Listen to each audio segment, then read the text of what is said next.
ولما كانت الحلقة الثانية وفيها الليلة التالية، اتخذ شهريار الملك مجلس الليلة الماضية، والتفت إلى شهرزاد.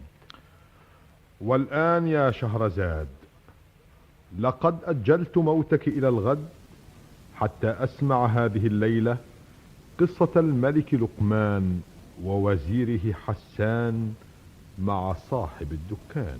حبا وكرامة. بلغني أيها الملك السعيد ذو الرأي الرشيد أن الملك لقمان قال لوزيره حسان: أريد أن أتنكر وتتنكر معي ونخرج إلى المدينة فنقف بأنفسنا على أحوال البلاد ونسمع شكاوى العباد. فقال الوزير حسان: سمعا وطاعة يا ملك الزمان. وخرج الملك ووزيره يطوفان بالمدينة حتى انتهيا إلى شاطئ النهر، فرأيا شيخا كبيرا في يده شبكة صيد وهو ينشد ويترنم: أتسمع يا حسان؟ نعم يا مولاي. لا تناديني بمولاك، إنما أنا شيخ من تجار اليمن وأنت أخي وشريكي. نادي هذا الرجل. اسمع أيها الصياد. دعني لحالي أيها الرجل الغريب.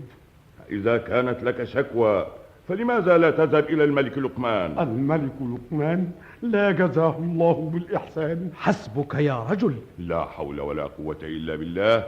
ومما تشكو أيها الرجل؟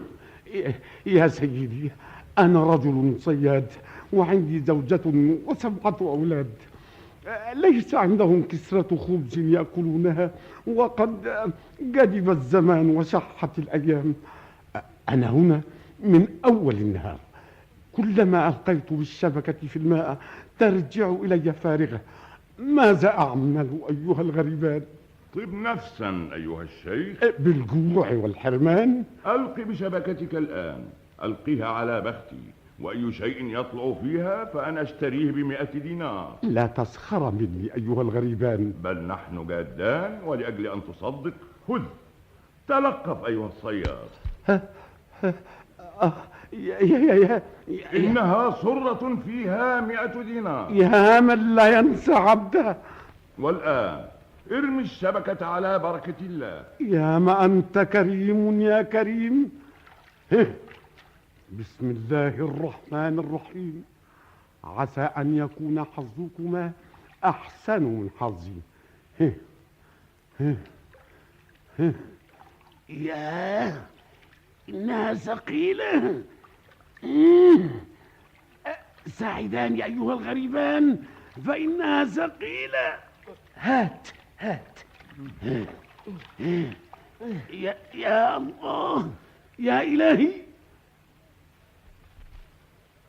إن في الشبكة صندوقا. صندوق؟ أي شيء فيه يا ترى؟ مطلقا لقد اشتريناه، احمله يا على عاتقي. ياه، إنه ثقيل. بارك الله لكما فيه. سلاما أيها الشيخ. في رعاية الله أيها الغريبان، في رعاية الله. والآن يا حسان. مولاي. افتح هذا الصندوق على بختك أيها الوزير.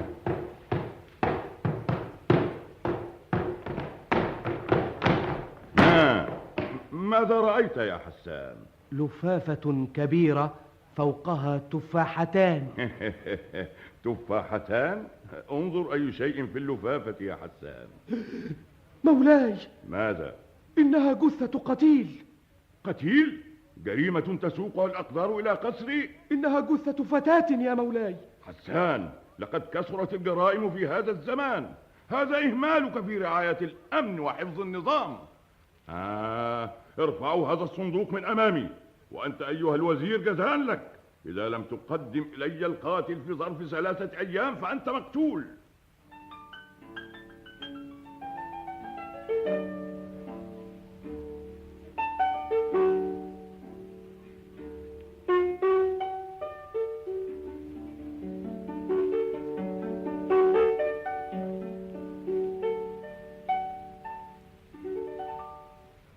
لقد انتهى الأجل يا حسان. ارحمني يا مولاي. أين القاتل يا وزير الأمن والنظام؟ إنك مسؤول عنها أولا وعن الجاني ثانيا، وإلا فما هو عملك في هذه المملكة؟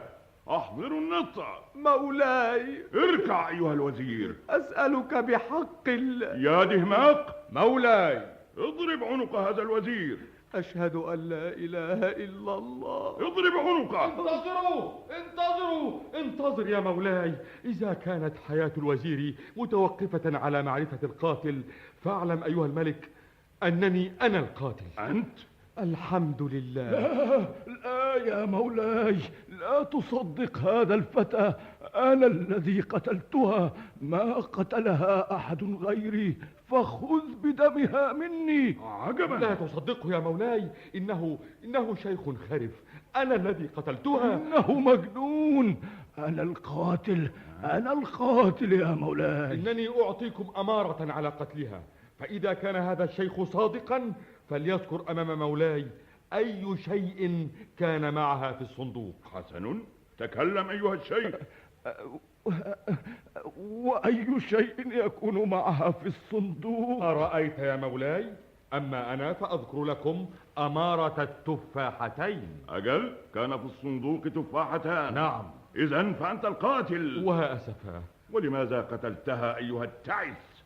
يا مولاي، إنها زوجتي، وهذا الشيخ هو أبوها، وكنت أحبها وكانت تحبني، ولم أرى عليها سوءا إلى أن كان أول هذا الشهر فمرضت مرضا شديدا، ووصفوا لها التفاح، وفتشت على التفاح فلم أجد بالمدينة تفاحا إلى أن قابلني شيخ عجوز فقال لي: يا ولدي، إن التفاح في هذه الأيام شيء معدوم، ولا يوجد إلا في بستان الملك السمندل.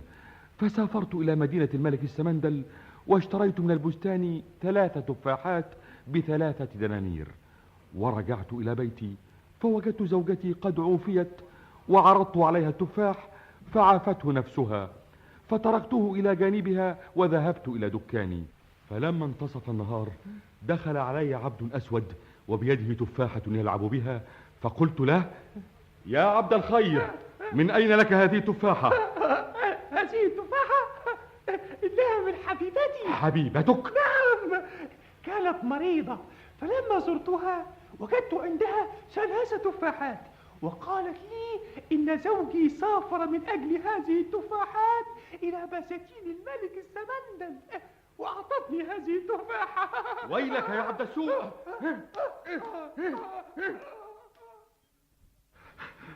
أين التفاحات 3؟ ماذا بك يا وهدان؟ أين التفاحات 3؟ إنها في هذا الطبق. أين؟ ولكني لا أجد غير تفاحتين. تكلمي، أين الثالثة؟ ما لك هائجا كالثور؟ أين التفاحة الثالثة؟ لا أدري يا وهدان. ولكني أدري يا فاجرة. ووضعت الجثة في الصندوق، ووضعت معها التفاحتين، وألقيت بهما في النار، وعدت إلى بيتي. لا تبكي يا ولدي، إنها تستحق ذلك. ولكنها تضربني. سوف لا تضربك بعد اليوم. لم أكن أظن أنها سوف تخطف مني. هكذا أراد الله يا بني. إنها لن تسامحني أبدا. سامحنا الله جميعا. سوف لا أمد يدي إلى شيء بعد اليوم. أنت صغير، لا تفهم هذه الأمور يا بني. غدا تكبر وتعرف أن أباك كان معذورا. هل أنت حزين عليها يا أبي؟ أنا حزين على نفسي يا بني. إذا كبرت يا ولدي فلا تلعن أباك، والتمس له عذرا فيما فعل. وكل هذا من أجلي؟ أنت لا ذنب لك يا صغير المسكين. ليتني لم أسرقها. ماذا تقول يا بني؟ عن أي شيء تتكلم؟ أتكلم عنها. عن أي شيء؟ عن التفاحة. التفاحة؟ سوف لا أمد يدي إلى شيء بعد اليوم. تكلم. أنت الذي أخذت تفاحة؟ سوف لا أفعل ذلك أبدا. وماذا فعلت بها؟ خرجت ألعب بها مع الصبيان، ثم مر بي عبد أسود فاختطف التفاحة من يدي. اختطفها؟ نعم، وجريت وراءه أصيح: اعمل معروفا وارجع إلي التفاحة، إنها إحدى 3 تفاحات، هي دواء أمي العليلة.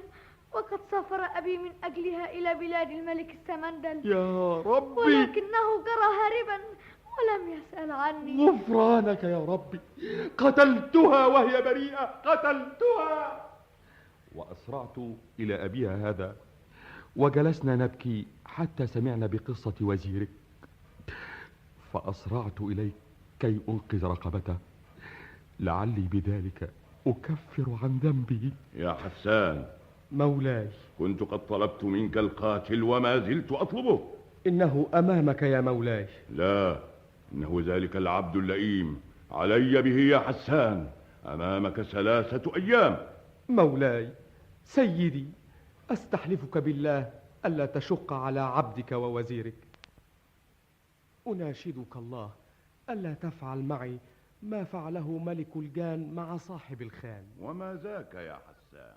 وبدأ الوزير حسان يحكي للملك لقمان ما وقع لصاحب الخان مع ملك الجان وما صادف من الأهوال. قال: مولاي. وهنا أدرك شهرزاد الصباح، فسكتت عن الكلام المباح.